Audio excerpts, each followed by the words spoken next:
Hey guys, this is Del Sol. I've had a few requests for a how-to video on how to build a quick connect hose, so I thought I'd go ahead and do that. First, you need pretty much all these parts can be found at Lowe's.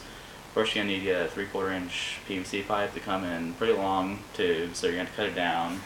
I usually just use a little handsaw, it works pretty well. After you get it cut down, you're definitely going to want to wash it out because there's going to be a lot of little plastic specks inside there and you don't want to inhale those pretty bad.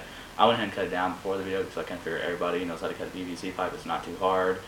I usually try to cut them about 16 to 18 inches usually. You can go longer or shorter. This one's about 16 inches. I usually go a little bit longer than this, but I forgot to get a PVC pipe before the video when I was at Lowe's, and I didn't feel like running back for it, so I just took an old handle I had and cut the ends off. But first you start with this. Pick out which end, it doesn't really matter, pick out which end you want the mouth tip to go on. First you're going to take a 3/4 inch slip thread adapter, slip it on the end, nice and tight.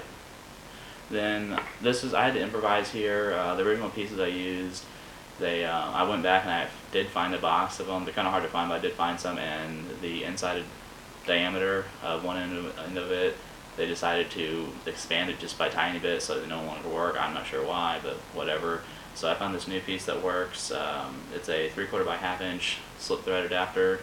You just screw it into this piece here, get it nice and tight, and that's where your tip's going to go in. This other end is for the quick connect piece.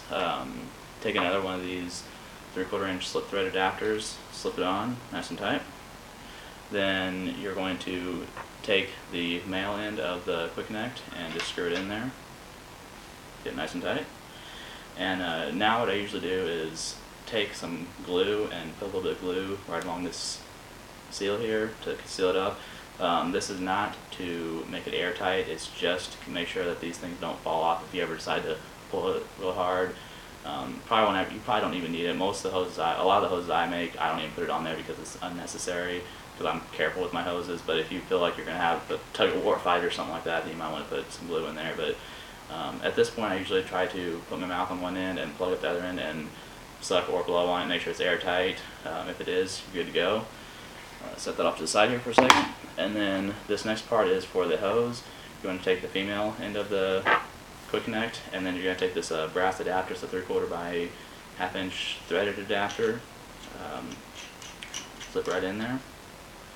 And then this is another, it's a white piece, I think it's a 1/2 inch, or I don't know what it is, but you can find them at Lowe's. I'll try to figure out what it is. I think I have a picture on the forum of it, but basically just screw this into the brass piece right there, and that's going to go into your hose.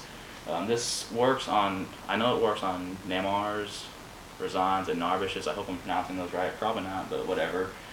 I know it works the best on Razan so far. This is an old, or not old, probably an old, I don't know, Razan hose that KBB sent me.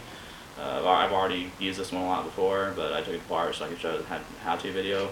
Basically, you want to rip off the handle on it. Be careful because you don't want this. I'd prefer the scrunchie. If I was, I'd prefer the scrunchie not to fall off. It's gonna be a pain in the ass to get back on. Basically, and you don't want this yarn to unravel brush. This whole cover thing to come off is gonna be a big mess. So basically, try to just pull this down as best you can. This little scrunchy thing until you can see the inside of the hose there. This one's red. And basically, just take this thing and shove it in the piece in there. Get it in there all the way. Make sure.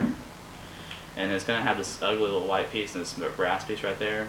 So you just there should be a little rubber or something thing between the scrunchie and the hose. You just try to wiggle that up and get it all over that. Make it sure it covers up that white piece. And I don't think that brass is too unsightly, so I just leave it there like that. Then take your handle here and just pop it right in, and you are done. Pretty easy. And if you don't have a Razan, if you want to do your Narbush instead, just pop it right out. I don't put any glue in here either. I don't find it necessary as long as it seals properly. I do a leak check on it, but so far I've never had it leak before, so I just don't worry about it because I'd rather the little less amount of glue you have on it, the better, in my opinion. Here is a Narbush hose that's been completely taken apart. Haven't had a chance to put it back together yet, but basically I just wanted to show you guys it does fit fine in Narbush too. So if you have an old Narbush that's leaking, this might be a good solution for you. Then you're welcome to decorate your hose however you like. I usually use yarn probably tons of other ways you can decorate it. Then once you get it decorated, you can take your handle here and just pop it right on. And then I've been putting scrunchies over there. I really don't know what else to do for this area right here, but that's what works for me. The Razans come with this little gasket here for the tip. Basically, I just put the scrunchie on to cover that part right there, and then take my tip. I don't have any tips around with me, I think. Well,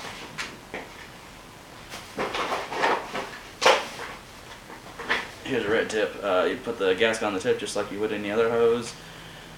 Slip it in, and you are done. Hope you enjoyed. If you guys have any questions, let me know.